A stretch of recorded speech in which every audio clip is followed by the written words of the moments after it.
ਅੱਜ ਸਾਡੇ ਸਟੂਡੀਓ ਵਿੱਚ ਖਾਲਸਾ ਰੈਸਲਿੰਗ ਕਲੱਬ ਦੇ ਬਾਨੀ ਸ਼੍ਰੀ ਪਹਿਲਵਾਨ ਜੀ ਆਏ ਹਨ, ਜਿਨ੍ਹਾਂ ਨੇ 30 ਸਾਲ ਪਹਿਲਾਂ ਖਾਲਸਾ ਰੈਸਲਿੰਗ ਕਲੱਬ ਇੱਕ ਬੇਸਮੈਂਟ ਤੋਂ ਸ਼ੁਰੂ ਕੀਤੀ ਸੀ ਅਤੇ ਅੱਜ ਇਹ ਰੈਸਲਿੰਗ ਕਲੱਬ ਇੰਟਰਨੈਸ਼ਨਲ ਪੱਧਰ ਦੇ ਖਿਡਾਰੀ ਪੈਦਾ ਕਰਨ ਦੇ ਕਾਬਲ ਹੋ ਚੁੱਕੀ ਹੈ ਅਤੇ ਇਹਨੇ ਬਹੁਤ ਸਾਰੇ ਇੰਟਰਨੈਸ਼ਨਲ ਪੱਧਰ ਦੇ ਖਿਡਾਰੀ ਪੈਦਾ ਕੀਤੇ ਹਨ।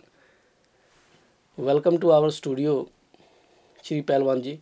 ਥੈਂਕ ਯੂ ਥੈਂਕ ਸਾਹਿਬ ਤੁਹਾਡਾ ਮੈਨੂੰ ਇੱਥੇ ਟਾਈਮ ਦੇਣ ਦਾ, ਅਤੇ ਪੰਜਾਬੀ ਕਲਮਾਂ.com ਦੇ ਦਰਸ਼ਕਾਂ ਨੂੰ ਮੇਰੇ ਵੱਲੋਂ ਪਿਆਰ ਭਰੀ ਸਤਿ ਸ਼੍ਰੀ ਅਕਾਲ। ਸ਼੍ਰੀ ਪਹਿਲਵਾਨ ਜੀ, ਸਭ ਤੋਂ ਪਹਿਲਾਂ ਸਾਡੇ ਦਰਸ਼ਕਾਂ ਨੂੰ ਇਸ ਕਲੱਬ ਦੀ ਜਾਣਕਾਰੀ ਦਿਓ।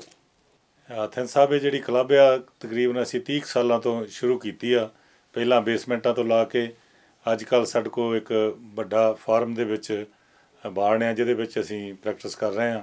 ਪਰ ਸਾਡੇ ਕੋਲ ਇੱਦਾਂ ਦੀ ਕੈਪੇਬਿਲਿਟੀ ਹੈਗੀ ਆ ਵੀ ਅਸੀਂ ਅੱਜ ਜਿਹੜੇ ਸਾਡੇ ਖਿਡਾਰੀ ਆ ਉਹ ਇੰਟਰਨੈਸ਼ਨਲ ਪੱਧਰ ਤੱਕ ਆਪਣੇ ਮੱਲਾਂ ਮਾਰਦੇ ਆ। ਸ਼੍ਰੀ ਪਹਿਲਵਾਨ ਜੀ, ਖਾਲਸਾ ਰੈਸਲਿੰਗ ਕਲੱਬ ਦੀਆਂ ਪ੍ਰਾਪਤੀਆਂ ਕੀ ਅੱਜ ਤੱਕ? ਹਾਂਜੀ, ਇਸ ਕਲੱਬ ਦੀਆਂ ਪ੍ਰਾਪਤੀਆਂ ਅੱਜ ਕੱਲ੍ਹ ਇਹ ਆ ਕਿ ਸਾਡੇ ਕੋਲ ਜੂਨੀਅਰ ਨੈਸ਼ਨਲ ਦੇ ਵਿੱਚ ਹੁਣੇ ਆਪਣਾ ਮਨਜੋਤ ਸੰਧੂ ਆ, ਉਹ ਇੰਡੀਆ ਤੋਂ ਵੀ ਜਿੱਤ ਕੇ ਆਇਆ ਅਤੇ ਹੁਣ ਵੀ ਵਰਲਡ ਵਾਸਤੇ ਜਾ ਰਿਹਾ।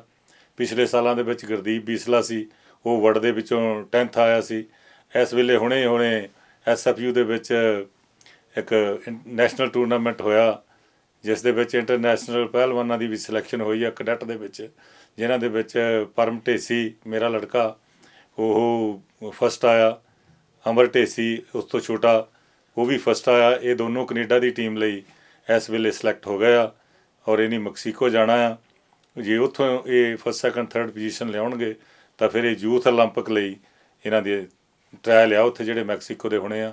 ਜੇ ਉਹਦੇ ਵਿੱਚ ਜਿੱਤੇ ਤਾਂ ਫਿਰ ਇਹ ਓਲੰਪਿਕ ਵਾਸਤੇ ਜਾਣਗੇ।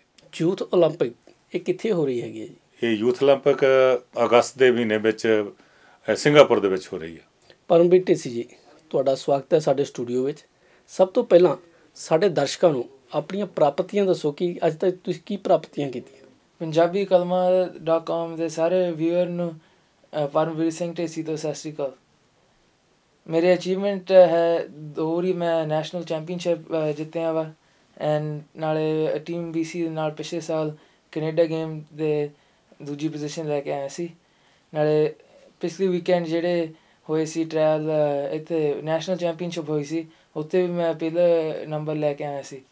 ਜਿਹੜੇ ਫੀਲਾ ਕੈਡੈਟ ਦੂਜੇ ਦਿਨ ਹੋਏ ਸੀ ਉਹ ਹੈ ਟੀਮ ਕੈਨੇਡਾ ਦੇ ਟਰਾਇਲ, ਜਿਹੜੇ ਐਥਲੀਟ ਹੁੰਦੇ ਆ ਇੰਟਰਨੈਸ਼ਨਲ ਟੂਰਨਾਮੈਂਟ ਦੇ ਵਿੱਚ ਕੰਪੀਟ ਕਰਦੇ ਆ। ਨਾਲੇ ਉਹਦੇ ਨਾਲ ਹੀ ਅਸੀਂ ਮੈਕਸੀਕੋ ਸਿਟੀ ਨੂੰ ਜਾਣਾ ਵਾ, ਉੱਥੇ ਓਲੰਪਿਕ ਟਰਾਇਲ ਹੋਣੇ, ਯੂਥ ਓਲੰਪਿਕ ਟਰਾਇਲ, ਜਿੱਥੇ ਜੋ ਮੈਂ ਉੱਥੇ ਪਹਿਲੀ ਦੂਜੀ ਜਾਂ ਤੀਜੀ ਪੋਜੀਸ਼ਨ ਲੈ ਕੇ ਆਇਆ।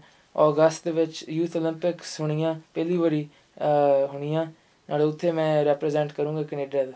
ਪਰਮਵੀਰ ਢੇਸੀ ਜੀ, ਤੁਹਾਡਾ ਗੋਲ ਕੀ ਹੈ ਜ਼ਿੰਦਗੀ ਦੇ ਵਿੱਚ? ਮੇਰੇ ਗੋਲ ਲਾਈਫ ਦੇ ਵਿੱਚ ਹੈ ਜਿੱਦਾਂ ਮੈਂ ਓਲੰਪਿਕ 'ਚ ਪਾਰਟੀਸਪੇਟ ਕਰਕੇ ਜਿੱਤਣਾ ਵੀ ਹੈ, ਨਾਲੇ ਹਿੰਦੁਸਤਾਨ ਦਾ ਰੁਸਤਮ ਬਣਨਾ। ਅਤੇ ਮੇਰਾ ਡੈਡੀ ਵੀ ਇੰਡੀਆ 'ਚ ਘੁਲਦੇ ਸੀ।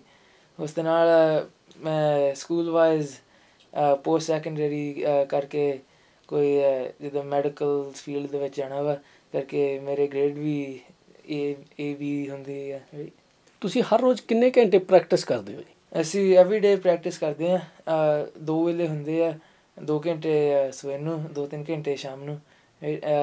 ਸਵੇਰ ਨੂੰ ਡੈਡੀ ਨਾਲ ਹੁੰਦੇ ਆ, ਫਿਰ ਸ਼ਾਮ ਨੂੰ ਜਿਹੜੇ ਸਾਡੇ ਕੋਚ ਡੈਡੀ ਨੇ ਰੱਖਿਆ ਉਹਦੇ ਨਾਲ ਰੈਸਲਿੰਗ ਦੀ ਹੁੰਦੀ ਹੈ। ਤੁਸੀਂ ਹਰ ਰੋਜ਼ ਇੰਨੇ ਘੰਟੇ ਐਕਸਰਸਾਈਜ਼ ਕਰਦੇ ਹੋ, ਪ੍ਰੈਕਟਿਸ ਕਰਦੇ ਹੋ, ਅਤੇ ਫਿਰ ਨਾਲ ਆਪਣੀ ਪੜ੍ਹਾਈ ਨੂੰ ਤੁਸੀਂ ਇੱਦਾਂ ਮੈਨੇਜ ਕਿੱਦਾਂ ਕਰਦੇ? ਤੁਹਾਡੀ ਪੜ੍ਹਾਈ ਦਾ ਨੁਕਸਾਨ ਤਾਂ ਨਹੀਂ ਹੁੰਦਾ?